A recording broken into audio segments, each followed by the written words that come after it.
ma sainin zavain chi bele ve kula ei bungro engeng moni thil thar om no la e thil phun hun lai te nia achu wangin kanan tilanga he tuna kan mulai ziksen a hianin size sang a oma e karon kan lo ti thlenga e tuna mi ho hi e kan ma mi ang ho hi a size lian ho khan ni hei teng ho hi a size lian khan ni chunin so lama sonin i zanga man chi ang size kha om boka i chon zani man size oma zaliman om boka chunin tuna mi lian ho hi sang khat zanin apek thaya hi an size cha a an buk moi boka ziksen chhatna mem chu nisa an ngama ni sat pau le e an zi kha aron sen moi china chuwangin kotvela phun nan te i kot chainan te wan chainan ten moi em chunin heta kan mu hi i mini aizora apar sin chi ho khan he orange an ni ngau min size cha a hi polipot khatang khani ta a polipot khathi cheng zanga ina pek thaya du tam tan kha chonin wholesale na pek thai zel ni te kan soitel du hei hi size ziksen size zanga man lo ni ta se zanga man ang size kha thiang hi ani an buk tha a an moi buka soitong khanin nisan ngama en kolan nuama tui pek chat dau top khani meya kinki zar ko te aizol veng lai te chan mari te electric veng te chinga veng te lang thaya helama chinga veng oma chon helama hian ram thar te ki ro su zo chi moi khop mai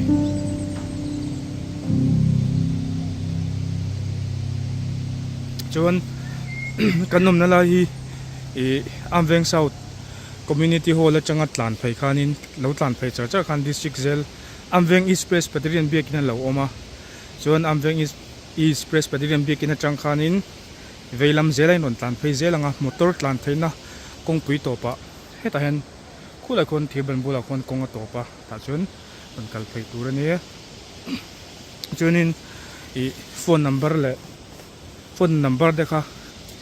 keron da telenga chun hei saron hin par ro twin tlak to hi chunin an parin chol ve to china tu nang hun takki I asai siam le zol nang khanin siam nang khan athale zola I ekeni po man nakat man lo dau laka chuan en phei zelang chon ziksen zan hi man size ka ti kha tiang ho hin ni hei an size cha ve renga zan hi chuan tiang ho hi zan hi man size an ni chuan teng ho hi ling sial ho naga ling sial ho kan ti ho khan ni par sin deuh te par so deuh te kala chi sang kha oma a size zirin a variety zirin a retin ang lawa chun helai mi ap kan ma ziksen kan mu ho hu heng ho hi ni na china kan suang khanin zanga man ang ho size khani ta an size hi cha a ei ling sil ho khan ni chun helama hianin croton kirchi le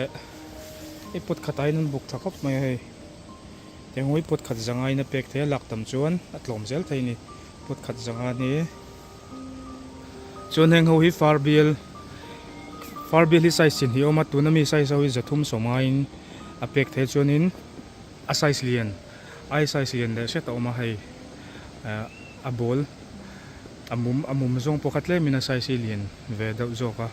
chun heng ho hi zathum songa man ho khani chuan hetami hei starlight ficus khani ta hei starlight ficus ani chuan box su toma chuan kamini parvarim tu yom boka chuan heta hianin hei kama hian hi camellia zelia crafted ani hei nisa khuluma popun thei turan siama par thei turan siam khani nisa le boruak lumangama chun ro pongam boka chun thasika chi phun chi ang kha ani ve lawa hei nisan doe me ma ku an ko mum ve ku para moi ma ku hi oma an mani pon lian tha fit ngan tling trepa chon pakhat po hei ku mum veka chunin elama in hi khulai mi kan hmu zong ro kan tilang chianga heng hi London pine ne London pine na hian size pahni a oma hi tezo kani tezo ki zelina pek the chunin alian cha tho so anung mi so zangai na pek thaya chon hemi hi thuja pine a oma thuja pine buksa chunin so gold crease ani gold crease so hi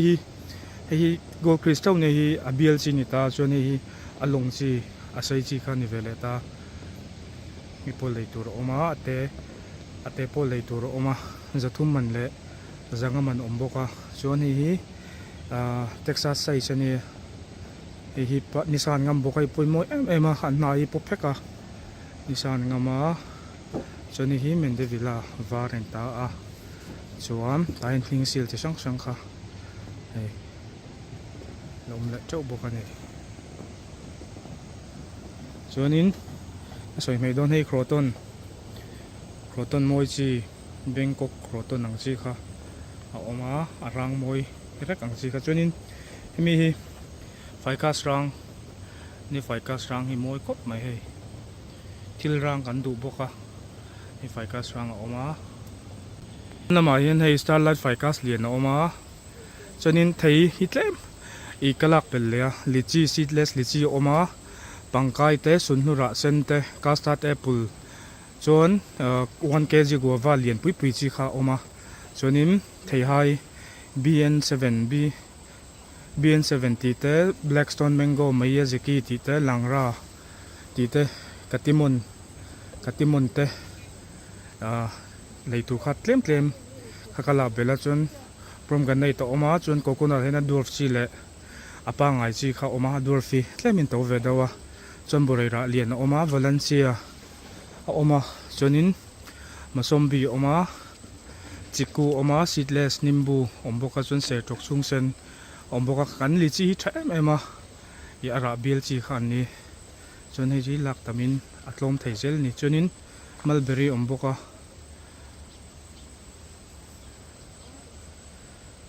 pangkai omboka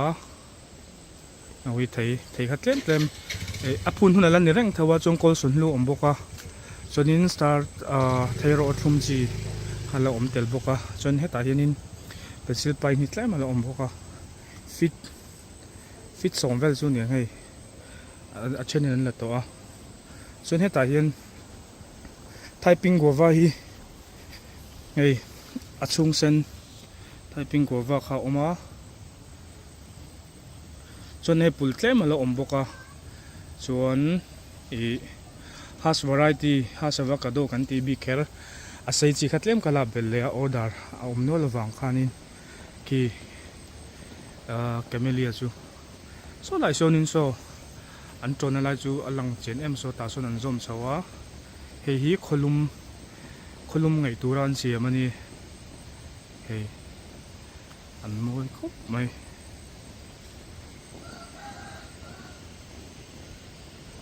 ta chunga tang hian en mai ang ti hian ta khon chaina dol size sang oma khu a size lian bero oma chon sangkhat le zanga man oma zarit man oma zasari man oma zanga man oma zathum man omboka a size sang chonin kami kha di a size kha tilam vek senan don lawa chonin WhatsApp number te karon da lenga ta chun a size kha min lo zot mai don ni an chalom no to khu ni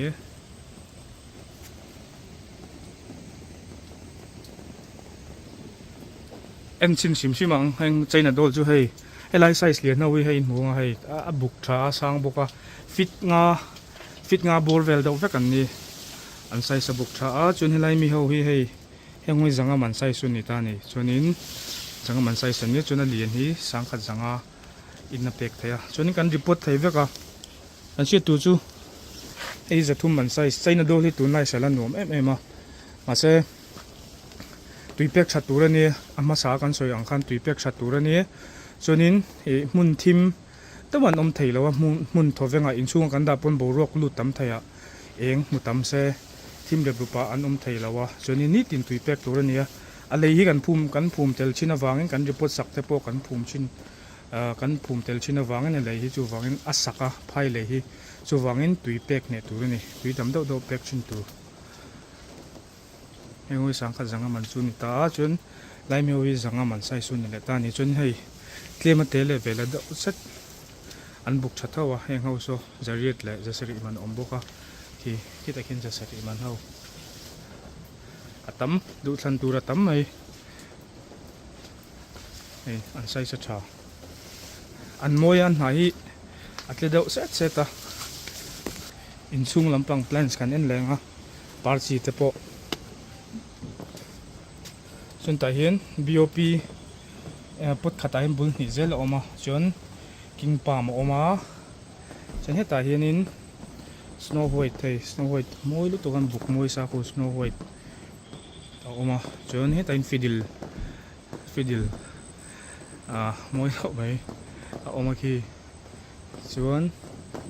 heta hian in jai peace lily a oma chonin heta hian China do report sa oma zizi hi chi sang oma ku a chen report lo te du thlan tu tam taka oma chunin kilama kenin fidel lian thasa a omboka fidel lo ki sang thum zanga te na pek thenga lian sa ho ki chun heta hian gem peace lily tho oma chun ta hian anthurium foliage atlang khu kir deuh chat boka moi to pakhu rang moi khu ku omboka chun hi omboka hi moi khop mai chunin ta khuanin a try color cheese kha omle ta chun tan fern chi kha ta omle ta a chun heng ho zong hi hei hem ji tai turu ni alian moi sa du tan chun du tu sa mani chun heng ho hi zizi black mother le a green mother lian sa fe khau khan ni alian sa du tang khan du thlan tur tam chuan tengte ne chun hi joint piece lin na rang kan ti mai chi kha ni ta a chuanin heta hianin snow white monster a hi to ti chung in kala china amoi em awangin nei aming pu zo khop mai snow white monster ani chane ji variegated ni amadar ani chen hi plants indoor plants sang kha du thlan tur ta man khit agan monster a pa ngai te oma peace lily ti te chuanin thai cons te hei pain queen marble photos ti te hei kan tot lutuga kanin siam rem chen dona an tho thei lawang ti kan haw chu wangin an om dul sia tu na chuan kan na siam chaman chi lo chen voina kan siam cha siam chat vek ngai ni hi epiprenum ania po moi khop mai boksa tikhan hei zizi te kota kun cobra fan omboka son chen report thai zizi te po chen aman tlom du tang khan hei tiang report sa man tlom te le tur oma chenin heta hian hei zanadu ani ei chen anthurium chi sang anthurium min thatna mem pakhat kan soilenga ro chumi ma chuan hling sia lo kan ti hling thatna mem chu pangpar a yang kumtlon par om vak ngai lowa ma se abikin hling kan tiang ho hi anpar kumtlon deuh thowa anpar kumtlon jok te mai teng anpar da urang thaya nisan duwa chu wangin enkol kha par chi du tan kha chuanin hling le anthurium po hi anpar an chol mang lo ni anpar choya aron par le ya tiang khanin hi anthurium po hi chakop mai parang chi du tan chon anthurium te hi enkol nuwa man ni lei thol pek turan ni chon hi peace lily te chi na rang chi khom le ta chuanin monstera albua po khanin aman tlom a oma I aman to oma asai sa zir zel khana man kha omzel ni te kan soitel tu a enghawi an thori mo kha ni moi khop mai chuanin heta hinin dendrobium orchid thau khan ni hei enghawi zachari na pek thaya color pola cha a hei ipo oma ipo chuanin mi te moi tapai akir do boka ipo oma chuanin tapo hin chun tiang ho hu nei po farn an ni chun fidila hianin fidil man tlom zathum man chioma zeli man chioma zanga man chioma chuanin hengho zanga man hin tha em hei pahni no mani hei pahni zelin abron chatai omamo chuni ta hin ji zanga man chi kha omboka soeng khang kan to du tuwa thil kha I hei tiso nang khat phei vek mai ni I an endanin lo thiam mai do ni chunin heta hianin hi palar palm khanita a chani fidil na lai omboka chunin red lipstick dik takha bul ni oma tianghawi zariatina pek thaya chunin hi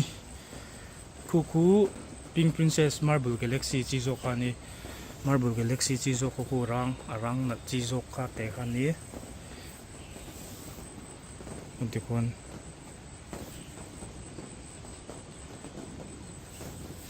BOP pomo khop mai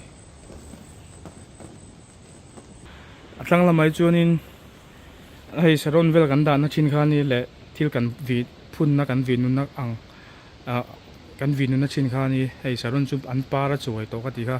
chune ta hianin azora sen kung thado do ho kha hi zangai na pek thaya tiang ho hi an buk sa a pink ka omboka pinky zali na pek thaya chun hydrangea hi tlem galan na ya kung ho ku asinga oma chun ku ting ho ku feria ku pahni loma so feria pakhatani chun heta yen ku tagon pakhat omboka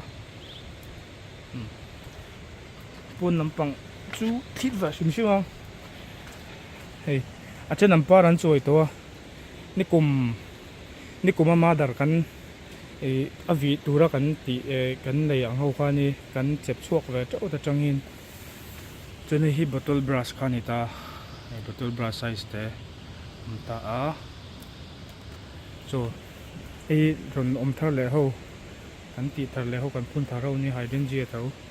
atlo main le thei tura kan siam ani kan vi chok boka tu na po thil dang te nen khang khani phot se ta chun camellia kita chungami sen ka tila nang khai size te pa tran tur pakhat lo oma size ki size te pakhat ti lom hei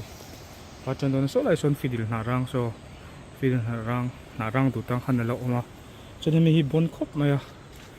bonsai upato ti she thai hi moisa in chunga po hun thai veranda po hun thai indoor outdoor in thei ve ve ni chun hu lampang tlem kan tli lokang hon lama hian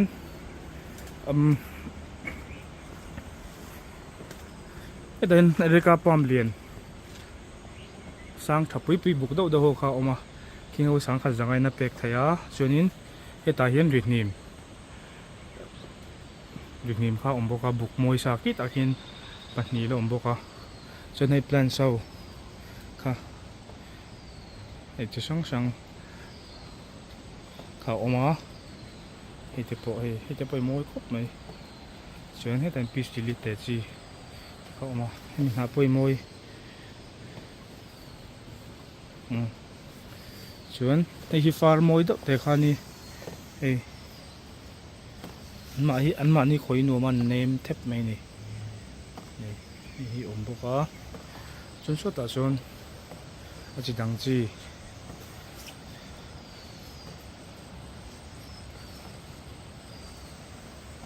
hei chi dang chi hom le ta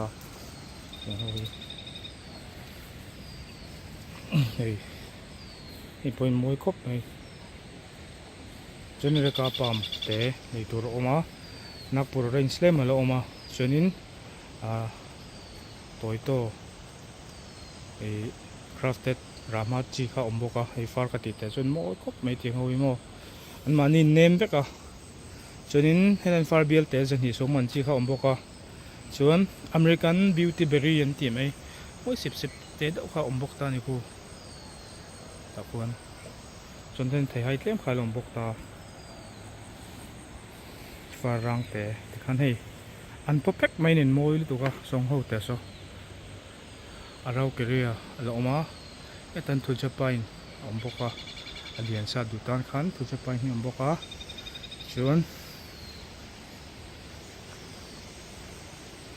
lama hian anthurium foliage black te khai ni ta ni hei pon an kan da sia ro kan nan ti rai black te ka ni ni khop mai chi dang le a chuan heta hian cobra fan moi kha ei omboka e camellia ho hi heng ho hi asen le pink khau kha ni ei an par to lo tiang ho chu camellia pang ai ho khan ni ta chuan tiang ho so anthurium foliage khan ni ei a size te pol le tur oma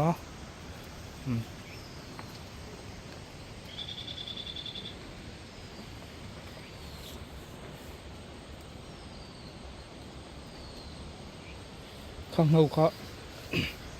atlang pui ka ron ti lan thai chu ni chuan soitel du chu i